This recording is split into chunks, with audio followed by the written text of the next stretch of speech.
What's up, fight fans? My name is Anik Subramanian. I'm a journalist. On June 8th, Jessie Butler will take on Brad Katona at UFC Fight Night. Tonight, I'm here with the Prince of Louisiana, West Monroe's own Jessie Butler. Jessie, first of all, how are you? How's training camp been? It's great. About 9 weeks out right now, so still a good bit of time. It's my first fight at bantamweight, so we needed that amount of time. Uh, feeling great. I train at two different camps. I'm at my home base here in West Monroe, Louisiana right now, and tomorrow I'll be heading to Dallas to Fortis. I go there usually every weekend, get a couple of days in a row, and I come back home. Just doing a little road work between trainings. Makes sense. Makes sense. Now, who have been your main training partners at Fortis MMA? Fortis got Stephen Wynn, Abdul Sawadi, a number of guys. I mean, there's so many guys that even aren't in the UFC yet. Macy Che's on. She's in the UFC. She's a great training partner there. There's so many to name that, you got somebody different every night. David Jack pops in there and different guys like that. Awesome, man. And just Coach Sai, he's so good as a mentor and all-around coach. Now you're working with a great team there. Now I'm wondering, why did you want to drop down to bantamweight? We just thought it was the right move. I've always thought it featherweight. Made the debut in the UFC at actually lightweight. And that was just for the opportunity and to get in. But the move to bantamweight was to gain the size advantage. I'm 5'10", around 72-inch reach, so we wanted to check those two boxes off to be bigger than my opponent. So the move to 35 was doable. It was just going to take a lot of time, and that was part of the move was after the Miller fight was get a game plan together. Should I go down to bantamweight or stay at featherweight? And we made a choice as a team. I've got so many guys around me that give me advice and can help me out. So we just thought it was the right thing to do, and I'm all in. So if I can make the drop down to bantamweight and win, that's what we're gonna do. Awesome, man. That sounds like a great plan. And you've been working with the PI for this drop down? No, I didn't work with the PI. No, I am working with Pena Performance. He helped me out a lot with starting my cut. He's going to help me out with the actual weight cut and rehydration process. So that helped me out a lot. Yeah, Pena Performance is great. I believe they work with Shane Burgos, correct? Macy Chazon is actually who connected me with him. He works with Dustin Poirier, a number of guys. Yeah. Awesome, man. Now, you're taking on a two-division winner of The Ultimate Fighter, the champ in Brad Katona. How do you envision this matchup going, and what type of fight are the fans going to see? I'm super excited for the challenge. I love that he won the Ultimate Fighter twice, the only fighter to do that. Like you said, two weight classes. So that's awesome. The resume of guys he's fought is incredible. He's had a great UFC career. The fact that he got cut after the fights that he did get cut over is pretty crazy. He fought Brad. A handful of guys that are just studs. So I love the challenge, and that's what I wanted to take out somebody with, with a resume like that. I'm not looking for an easy fight. Never have. So super excited about the fight. I do have the size advantage, the reach advantage. None of that honestly matters, though. It can in certain aspects of the fight, but I'm going to use them to my advantage. That's for sure. Awesome, man. And he has some of the best fight IQ in the game. He did get into a lot of fighters' heads in The Ultimate Fighter. What did you think of all that? I watched it when it was live at the time. I haven't rewatched episodes yet. I can remember him being a character about some things. Yeah, I think it's great. I believe my IQ is one of the best also, so I'm ready to test the IQ. I am from down south, and people hear the hillbilly draw, but I do have a very good fight IQ. Now, the kid from down south, the kid from West Monroe might be being watched by Conor McGregor. Katona trains with McGregor's team at SBG Ireland.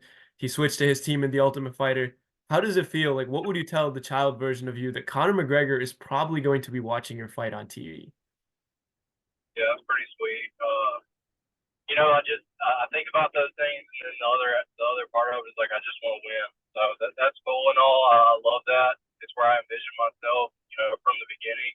But my goal is to win. So all the other pieces like that are just cool parts of my journey. Awesome, man. Now, I'm gonna jump into your roots a little bit. You were a standout baseball player in high school. What position did you play, and who was your favorite team? I play shortstop. I'm a huge baseball fan. I keep up with the MLB every day. I'm an Atlanta Braves fan, and I like the Dodgers and the Astros. I'm a fan of several teams.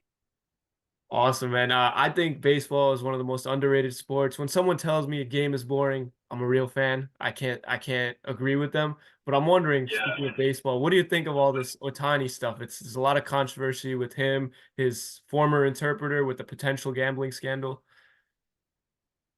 Yeah, he's brought so many eyes to the Dodgers and to the sport, so I actually love it. I didn't want to see him get in any trouble for what happened, although you can't be doing stuff like that. The tiny effect is real. He's bringing eyes to TV, so I love it. I do like the new rule change with the pitch clock. Just making the game faster. I can tell a difference in the game, so maybe that draws in more fans now as well. I agree. I think the fans are going up, and definitely, even with the extra innings rule in the regular season, I'm okay with it. Yeah, I'm glad we're playing the real rules in the postseason. But yeah, like yeah. now you were supposed to play college baseball. You forgoed that to start MMA. I'm wondering, at the beginning of your MMA journey, did you have any doubts when you made that decision? Yeah, that's what's crazy is I walked in an MMA gym, and you got to understand at the time, 2010, MMA wasn't a big deal. There was hardly gyms. You're talking about gym and a 500-mile radius. There was a couple gyms, but you know what I'm saying. So I walked in. The first day was sparring, and I was immediately hooked. And I can remember just going home and telling my parents like, I'm gonna be a fighter. Like this is all I'm gonna do. And I have basically not missed a day since. 11 years in the game, or more than that now, 12, 13 years in the game. So I was just hooked right away, and I felt like I was born to do this as soon as I started. Well, you clearly are. You made it to the UFC, and you fought a legend in Jim Miller. It was a super short notice fight. Now, in your combat sports journey, did your family support you right away, or did they have some like, did it take some convincing? Yeah, they supported me right away. They believed in me. They know the athlete and competitor I am. So just the fire and the energy that I bring about the sport and certain things, they're gonna back me whether I'm bull riding or fighting, playing baseball, whatever. Speaking of bull riding, now that you brought it up, I'm wondering, you think Donald Cowboy Cerrone has a chance of going past 8 seconds with Dana White's bull, Twisted Steel? Wow, I didn't hear about that, but yeah, I'll have to give Cowboy the nod and say yes on that. I believe they're riding in May, so I'm excited for that one. Yeah, Right. now you come from West Monroe, Louisiana, right? You're the first one from there to Yeah. make it to the UFC. Do you got any prospects do you think will be there soon, or anyone you want to shout out, any rising stars? We have a couple amateurs in our gym. That's the thing about where I'm from is there's not even really any other pros here. So there are amateurs, and we're building that breed now. We've got a big MMA school here in West Monroe now that I've kind of helped put together and start up. So I'm super excited about being the first one and leaving a trail for these guys to follow. And if that's what my career ends up being is a stepping ladder to get these guys to higher levels, then I'm happy with that. Uh, I'm glad to be that. You definitely are. And now Louisiana's got two guys above you. You got Brendan Allen, number 5 middleweight contender, I believe, number 6 actually. Dustin Poirier, former interim champion. Perhaps we get a title fight announcement for him soon. What role have they played in inspiring you to put on for your state?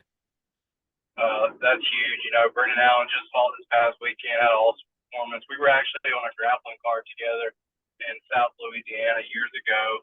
So I've been following him since then. And Dustin Poirier, probably my number one fighter when we're talking about MMA. Just the energy he brings to the cage and the dog he has in him. You know, it goes regardless of technique. He just lets you know that anybody can do this. You know, with the heart and skill level. You know, your skill level doesn't always have to be there. He's shown time and time again, staying in the top 5 ranks for such a long time. It's just, you know, he has no idea how much of a part he played in my MMA game without me ever really training with him. But I have been around him.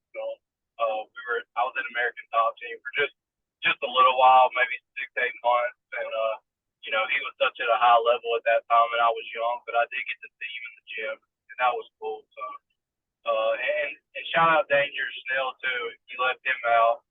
He's been in the top ranks for a long time, and he's a huge inspiration for me. We're actually pretty close, and I've been to Houston to train with him some, and he connected me with Chris as well. So Matt Snell's been a huge help in MMA for me. Awesome, man. I love it. Honoring everyone, correcting me on my history. You're right. Shout out Matt Snell. And now Louisiana, we're going to see what happens. June, perhaps Dustin's title fight is in June if he does get offered that. Now I'm going to jump into some rapid fire questions to end this off. If you were in a street fight, name 2 UFC bantamweights you'd like to have on your side. I'll go Corey Sandhagen and Sean O'Malley. We're all 3 similar builds, so that would look pretty sweet. Range advantage. I like it. I like it. Now, who do you think is going to win that title fight between O'Malley and Merab? I'm going to stick with Sean. You know, he's proved everybody wrong, so stick with him. I got you. Biggest goal in life outside of fighting? For my family to not have to work, you know, build enough income to support my family and everybody be comfortable. Exactly. Proud dad, proud husband. Now, I'm going to ask you 2 more questions. Dream fight in MMA? John O'Malley for the belt. Understood. And last one. Who is going to win the World Series in 2024? Atlanta Braves. As a Yankee fan, I'd like to respectfully disagree. But Jesse, thank you so much for your time. It was an honor to speak to you. You got any message for your sponsors, teammates, family? Cron Gracie Jiu-Jitsu, West Monroe. Shout out to them, my home gym for the past 7-8 years now. Thank you, everybody. West Monroe, Louisiana. Let's go. Awesome, man. Thank you so much, and looking forward to watching you fight. Thank you, man.